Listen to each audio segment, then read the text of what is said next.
कहानियों का चैनल एक समय की बात में आप सभी का स्वागत है। आज के भाग से 21 भाग तक अयोध्या की कहानी सुनेंगे, जिसमें राम जन्मभूमि की स्थापना से आज तक की दास्तां होगी। मैं अयोध्या हूँ, जिसका हर अध्याय मिसाल है। ये कहानी है उस अयोध्या की जिसको कभी अयोध्या या अवध भी कहा गया। इस कहानी में हम त्रेता युग से अब तक की कहानी सुनेंगे और इस पवित्र नगरी की स्थापना से राम मंदिर निर्माण तक की कहानी सुनेंगे। पौराणिक इतिहास में अयोध्या सबसे प्राचीन और पवित्र मानी जाने वाली 7 नगरियों में सबसे पहली है।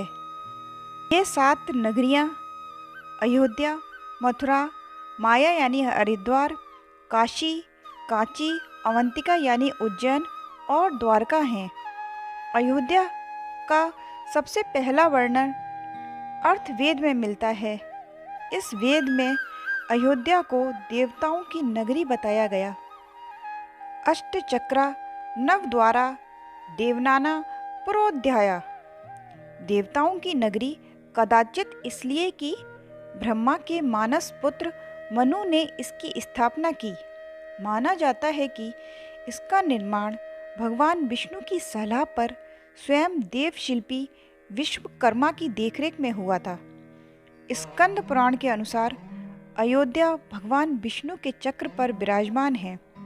यह भी कहा जाता है कि अयोध्या को पहली बार वैवस्वत यानी सूर्य के पुत्र वैवस्वत मनु ने बसाया था। वैवस्वत मनु लगभग 6673 ईसा पूर्व हुए। वैवस्वत मनु के 10 पुत्र थे।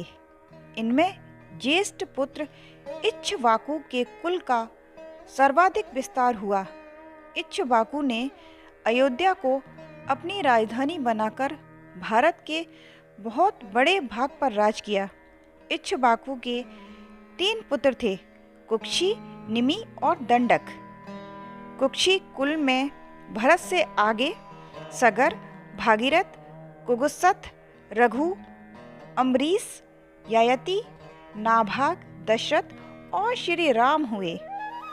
इन सभी ने अयोध्या पर राज किया।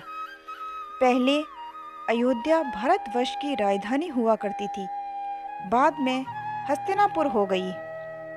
एक मान्यता यह भी है कि सगर के 60,000 पुत्र या सैनिक कपिल मुनि के श्राप के कारण भस्म हो गए थे और फिर भागीरथ अपने पूर्वजों का उद्धार करने के लिए गंगा मैया को मनाकर पृथ्वी पर लाए थे। इस तरह सूर्यवंशी इक्ष्वाकु की पीढ़ियों में कई यशस्वी राजा हुए। भागीरथ के पोते रघु बड़े तेजस्वी और पराक्रमी थे।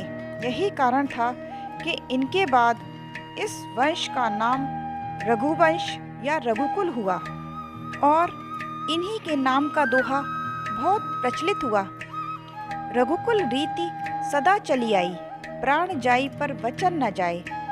अयोध्या की कहानी में आज इस भाग को हम यहीं विराम देते हैं और अगले भाग में सुनेंगे अयोध्या के सुख दुख की कहानी।